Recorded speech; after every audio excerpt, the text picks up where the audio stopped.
अब हम 49 में ये देखते हैं कि ओरिएंटेशन क्या काम का होता है। मतलब पार्ट 49 में यहाँ पे हम कंटिन्यू करते हैं पेज लेआउट को, और यहाँ पे देखते हैं पोर्ट्रेट और लैंडस्केप ओरिएंटेशन कैसे देखते हैं, राइट। और साथ में आगे के ऑप्शंस भी हम देखने वाले 49 के अंदर। मैं सतीश स्वागत करता हूँ पार्ट 49 के अंदर आपका। और यहाँ पे मैं आपको बताऊँ कि ओरिएंटेशन क्या काम का होता है। जब आप कंट्रोल पी करते हो तो ये वर्टिकल आता है। बहुत सारे लोगों को पता भी होगा, अगर आप माइक्रोसॉफ्ट वर्ड यूज करते हो तो पेज कैसा प्रिंट हो रहा है, वर्टिकल प्रिंट हो रहा है। लेकिन बहुत सारी बार आपके पास ज्यादा कॉलम्स होते हैं और जो हॉरिजॉन्टल पेज पे नहीं बैठ रहे हैं। वैसे कॉलम्स को बिठाने की ट्रिक्स मैं आपको बताता हूँ। पहली ट्रिक्स तो मैंने बताई कि आपको मार्जिन एडजस्ट करना है। कंट्रोल पी, आपने क्या किया, इसमें मार्जिन एडजस्ट किया, राइट। मार्जिन को कम कर दिया, लेकिन आपने पूरी मार्जिन अभी कम कर दिया, और तो मार्जिन नहीं कम कर सकते, क्योंकि यहाँ पे मार्जिन ज्यादा कम करेंगे तो हमें ये पंचिंग अगर करना रहेगा पेज को तो प्रॉब्लम होगा ना। अगर हमें डायरेक्टली कहीं पे बोर्ड पे लगाना है डिस्प्ले के लिए तो ऐसा चलेगा, लेकिन अगर फाइल के अंदर करना है, इसे फाइल के अंदर पंच करना है, तो मार्जिन बहुत जरूरी है, ये बात याद रखिएगा, राइट। सो मार्जिन तो हमें रखना ही है। मार्जिन मैंने रख दिया, चलिए मार्जिन मैंने बढ़ा दिया, यहाँ पे लगभग 0.7 था, उतना रख दिया। यहाँ पे देखिए 0.7, यहाँ पे जाकर भी मार्जिन आप कम ज्यादा कर सकते, जो कि हमने देख लिया।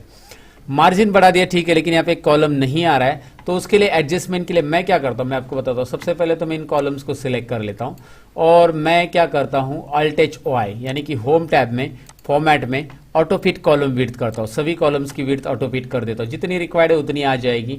फिर आप कंट्रोल पी के कीजिए, यहाँ पे देखिए उतना ही आ रहा है, राइट। मतलब आपको एक्स्ट्रा कॉलम्स भी मिल रहे हैं। आपको अगर और कॉलम ऐड करने हैं तो देखिए ये कॉलम तो दोनों ऐड हो ही गए, और 2 कॉलम ऐड कर सकते हैं क्योंकि हमने Alt+OI कर दिया है। और नहीं ऐड करने और 2 कॉलम तो आप इनको थोड़ा सा ऐसा बढ़ा के इधर एडजस्टमेंट कर सकते हैं। मतलब कॉलम की विड्थ बढ़ा दो और उतना स्पेस एडजस्ट कर लो, ये दिखाई दे रहा है आपको, तो उतना स्पेस एडजस्ट कर लो और कंट्रोल पी कर लो। अभी आपके पूरे पेज पे ये आ जाएगा। आप ये कॉलम की विड्थ और भी बढ़ा सकते हैं, आपके पास स्पेस अवेलेबल है, आपको लगता है तो कॉलम की विड्थ बढ़ा सकते हैं, ऐसे रिक्वायरमेंट के हिसाब से आप कर लो। तो Alt+OI क्या होता है समझ में आपको। Alt+H मतलब auto fit column width, Alt+H+O और I auto fit column width, दिखाई दे रहा है ना, ये मैंने पहले भी बता दिया। इससे तो आपको कॉलम्स ऐड कर सकते हैं आप बहुत सारे, लेकिन इसके अलावा अगर और कॉलम ऐड हो गए, जैसे कि और 4 कॉलम ऐड हो गए, इन्हीं कॉलम्स को मैं रिपीट कर लेता हूं, और 4 कॉलम ऐड हो गए या 3 कॉलम ऐड हो गए, तो अब कैसे बैठेंगे। Alt+OI तो हम नहीं कर सकते, तो अब इसे हमें हॉरिजॉन्टल वे में प्रेजेंट करना पड़ेगा डेटा को, क्योंकि इसमें और कॉलम ऐड हो चुके हैं जो कि अभी Alt+OI भी नहीं कर सकते हम इसको। मतलब इसको भी कर दिया Alt+OI, इसको भी कर दिया, लेकिन और 4 कॉलम की बात कर रहा था मैं, और 2-3 कॉलम ऐड कर देता हूं, मैंने ऐसे ऐड कर दिए, जो कि अभी ये 2 कॉलम नहीं दिख रहे आपको, बराबर। तो लास्ट के 2 कॉलम नहीं दिख रहे, कैसे पता चलेगा, ये डॉटेड लाइन के बाहर जा रहे हैं ना, मैं आपको दिखा रहा हूं। तो ऐसे में आप क्या करोगे, कंट्रोल पी बटन प्रेस करोगे तो आपको नहीं दिख रहे, तो आप इस डेटा को हॉरिजॉन्टल ओरिएंटेशन दिखाई दे रहा है, पोर्ट्रेट की जगह, यहाँ पे पोर्ट्रेट की जगह लैंडस्केप कीजिए। यहाँ से भी वो सेटिंग है, लैंडस्केप मतलब हॉरिजॉन्टल पेज। अब आप देख पाएंगे कि क्या हुआ है, पेज आपका हॉरिजॉन्टली हुआ है, ये दिखाई दे रहा है। ज्यादा पेज, आप जरा जूम कम कीजिए तभी आपको पता चलेगा। ज्यादा यहाँ पे रोज ज्यादा नहीं बैठेंगे, लेकिन ज्यादा कॉलम्स आ जाएंगे। हॉरिजॉन्टल पेज का ये बेनिफिट है। पोर्ट्रेट करके देखिए, portrait vertical page, landscape horizontal page. अब मैंने ये क्यों किया समझ में आपको, लैंडस्केप इसलिए किया क्योंकि मैं ज़्यादा कॉलम ऐड करना चाहता था, और इसीलिए मैंने ये चीज़ की यहाँ पे, समझ में आपको। सो कंट्रोल पी के अंदर आपको ये दिखाई देगा कि लैंडस्केप पेज हुआ है या नहीं हुआ है, राइट। पेज लेआउट में जाइए, अगर आप यहाँ पे करते हो तो कुछ ज़्यादा फर्क नहीं होता है। पोर्ट्रेट लैंडस्केप, यहाँ पे कुछ बस आपको ये लाइन दिखाई देगी, लाइन बढ़ गई है, आपको कॉलम्स और ऐड करने के लिए ऑप्शन आ चुका है, तो यहाँ पे ऐसा ही फर्क आएगा। लेकिन आप जब कंट्रोल पी करके इसे करोगे यहाँ से, तो आपको पता चलेगा कि पोर्ट्रेट होता क्या है। ज्यादा रोज बैठने के लिए आप कर सकते हो, और ज्यादा कॉलम्स बिठाने हैं तो आप लैंडस्केप पेज करो, उसके ऊपर आपका जैसा आपका डेटा है उसके हिसाब से आपको उसको शेप देना होगा, राइट। मेरा कहने का मतलब यही है। तो आपको ये समझ में आया होगा कि ओरिएंटेशन क्या करता है, ओरिएंटेशन पोर्ट्रेट और लैंडस्केप कैसे हम करते हैं, राइट दोस्तों। अच्छा, इसको एडजस्ट करने के और एक तरीका है। मतलब आप लैंडस्केप नहीं करना चाहते हो, आपने इसे पोर्ट्रेट ही रख दिया, यहाँ से पेज लेआउट में से ओरिएंटेशन पोर्ट्रेट कर दिया, और फिर भी आप चाहते कि यार ये जो दो है ना, 2 चीजें ये प्रिंट में आ जाए, क्या नाम है, अल्ट कॉन्टैक्ट और डेट, ये एक्स्ट्रा जो 2 कॉलम्स है ये प्रिंट में आ जाए। कंट्रोल पी करे तो फिलहाल नहीं आ रहे, देखिए फिलहाल वो अल्ट कॉन्टैक्ट और डेट लास्ट के जो 2 कॉलम में नहीं आ रहे। हमने मार्जिन भी एडजस्ट कर लिया, सब कुछ हो गया, और हमें लैंडस्केप पेज तो करना नहीं है, फिर भी हमें एडजस्ट करना है इन दोनों कॉलम को। तो लैंडस्केप पेज बिना किए पोर्ट्रेट पेज में ही उसे हम एड्रेस कर सकते हैं, जो कि यहाँ पे लास्ट ऑप्शन जो दिखाई दे रहा है, नो स्केलिंग। ये बहुत सारे लोग यूज नहीं करते, लेकिन आप यूज करना चालू करोगे। नो स्केलिंग में क्लिक करो, देखिए नो स्केलिंग में ऑप्शन है fit sheet on one page, fit all columns on one page, fit all rows on one page. ये तीन जो ऑप्शन दिखाई दे रहे हैं ना नीचे के, fit sheet on one page, all columns on one page, all rows on one page, ये क्या करेगा, आपको क्या करना है उसके ऊपर है। अभी आपको कॉलम से फिट करना है, पेज नहीं करना है, क्योंकि आपके पास रोज बहुत ज्यादा है और आपको रोज जब फिट करने, एक ही रो आगे चला जा रहा है नीचे की तरफ, तो एक रो को आपको मार्जिन एडजस्ट करके भी ऊपर नहीं आ रहा है, तो आप फिट ऑल रोज करोगे। एक ही रो अगर जा रहा है, मतलब आपके पास एक ही पेज है, एक ही पेज है, ध्यान से सुनिए, आपके पास एक ही पेज है और यहाँ पे 50 रोज है और 51 रोज जो है सेकेंड पेज पे आ रहा है, तो उस समय पे आप ये यूज करो, मेरा रिकमेंडेशन रहेगा। क्योंकि फिट ऑल रोज सभी जगह पे काम नहीं आता, ज्यादा पेजेस हो तो बिल्कुल काम नहीं आता। देखिए ना क्या होगा, fit all rows on one page, कुछ भी नहीं दिखाई देगा, बहुत छोटा आ जाएगा टेक्स्ट, दिखाई दे रहा है बहुत छोटा टेक्स्ट, प्रिंटिंग में बहुत छोटा, क्योंकि टेक्स्ट की साइज यहाँ पे श्रिंक हो रही है, shrink the print out size है ना, लाइक यहाँ पे टेक्स्ट की साइज श्रिंक कर रहा है वो, तो पेज का जो यहाँ पे है फिर प्रिंट करके मतलब ही नहीं होता है। तो आप fit all columns on one page कीजिए जब आपके पास ज्यादा पेजेस है, और आप ये तभी करेंगे जब आपके पास एक ही पेज है और एक रो नेक्स्ट पेज पे चला जा रहा है, वो मार्जिन के बाद भी एडजस्ट नहीं हो रहा है, मार्जिन भी चेंज करने के बाद भी, तब आप ये कीजिए।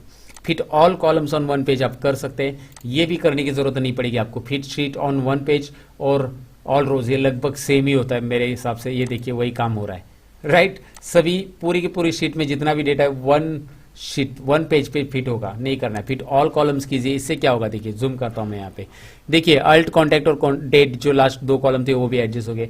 इसमें ड्रॉबैक क्या है, ये जो टेक्स्ट की साइज है, ये डिफॉल्ट साइज हमारे टेक्स्ट की लगभग कितनी रहती है, होम में जाकर आप देख सकते हैं 10 है, ये प्रिंटिंग के टाइम पे नहीं आएगी, ये बहुत छोटी साइज होगी क्योंकि हमने इसको फिट ऑल कॉलम्स किया है।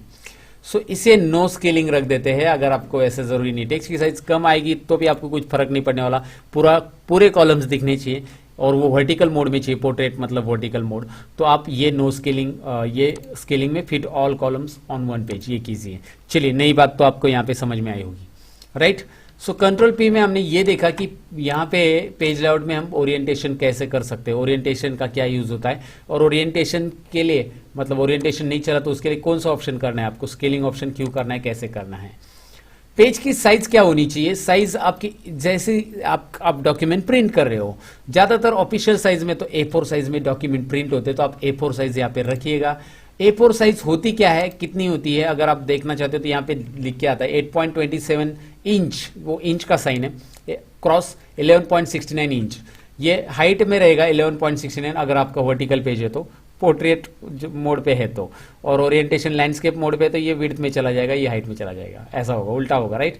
सो ये विड्थ है हमारी 8.27, 11.69 इंच ये हमारा नॉर्मली, वैसे लेटर साइज भी लगभग वही रहता है, A4 साइज के नजदीक ही रहता है।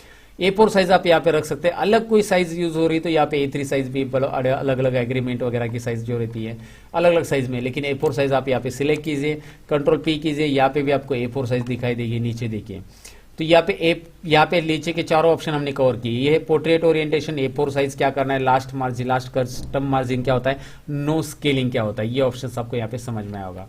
हम कंट्रोल P में आगे बढ़ेंगे, लेकिन यहाँ पे एक प्रिंट एरिया ऑप्शन है, उसे हम देख लेंगे पहले। कंट्रोल P के अंदर भी बहुत सारे ऑप्शन है, वो भी हम देख लेंगे, लेकिन यहाँ पे क्या है, प्रिंट एरिया क्या है। क्या होता है कि बहुत सारी बार, अभी मैं इन कॉलम्स को ये रहने दो चाहिए, तो बहुत सारी बार मुझे पूरा डेटा नहीं प्रिंट करना है, ऊपर के 10 लोग हैं जो टॉप 10 हैं, उनका ही लिस्ट प्रिंट करके लगा देना है, टॉप 10 लोगों का। तो मैं ये टॉप 10 लोगों को सिलेक्ट करूंगा, और यहाँ पे पेज लेआउट में ये ऑप्शन बहुत इंटरेस्टिंग दिया, एक्सेल वालों ने बहुत स्टडी किया, उन्होंने अच्छा किया, प्रिंट एरिया ऑप्शन दिया है उन्होंने आपके लिए। प्रिंट एरिया में क्लिक कीजिए और यहाँ पे आ रहा है सेट प्रिंट एरिया, पूछ रहा है आपको कि प्रिंट एरिया सेट करना है, यस सेट प्रिंट एरिया, मतलब आप क्लिक कर दो। अब क्या होगा, यहाँ पे एक छोटा सा आपको डार्क लाइन दिखाई देगा, आप अलग अलग सॉफ्टवेयर में, पुराने सॉफ्टवेयर में देखोगे तो यहाँ पे डॉटेड लाइन आता है, 2007 वगैरह में मैंने उसमें भी काम किया, तो यहाँ पे छोटा सा एक अलग सा ग्रे लाइन आ रहा है, अगर आप नोटिस करोगे 10 रो नंबर के नीचे थोड़ा सा अलग लाइन का कलर चेंज हो जाता है उसका। और अगर मैं इसे कंट्रोल P कर देता हूँ, कंट्रोल P, चलिए मैं कंट्रोल P में दिखाता हूँ आपको क्या हो रहा है, उतना ही डेटा प्रिंट में आ रहा है जितना कि प्रिंट एरिया मैंने सेट किया था, है ना इंटरेस्टिंग।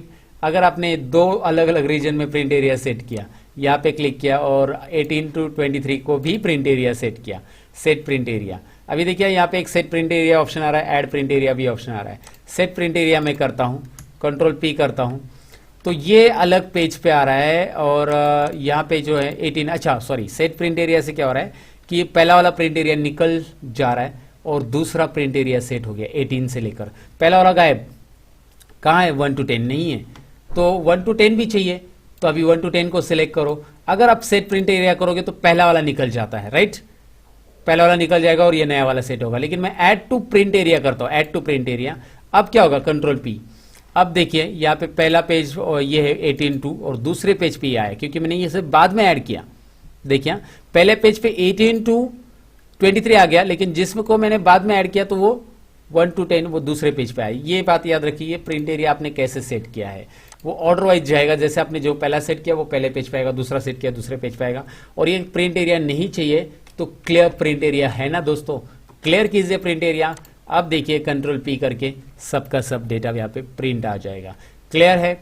सो प्रिंट एरिया से रिलेटेड जो कंसेप्ट थे यहाँ पे आपको समझ में आए होंगे कि भाई प्रिंट कैसे करना, प्रिंट एरिया होता क्या है, और पेज की साइज और ओरिएंटेशन भी हमने यहाँ पे देख लिया। आगे बहुत सारे ऑप्शन है, लेकिन पार्ट 49 यहाँ तक ही रहेगा क्योंकि इसकी आपको प्रैक्टिस करनी होगी। आप इसका प्रैक्टिस कीजिए, पार्ट 50 में मिलते हैं। Thank you very much for watching. मैं सतीश लेता हूं, अलविदा, बाय बाय।